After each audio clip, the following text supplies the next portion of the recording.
So for today's video, I'm going to teach you how to find and copy your Tron or TRX wallet address in your Trust wallet. So basically, you have to download your Trust wallet on your mobile device and access it by simply opening it, and make sure that you link your existing wallet if you have one. But if you don't, just simply click the create new wallet or create a wallet. And for you to able to copy and find your Tron wallet address, you just have to click the search icon, which is located at the top right corner of your screen. And once you click in, just simply type in your Tron or TRX. And once you see the TRX, just simply click it.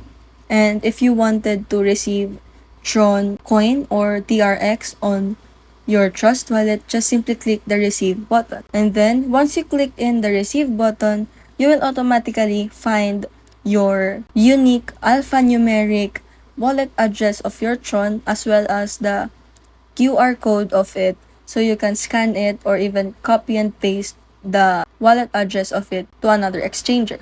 And that's how you find and copy your Tron or TRX wallet address in Trust wallet. If you found it super helpful, don't forget to smash that like button and subscribe so you never miss a new video. If you have any questions or suggestions, just drop them in the comments.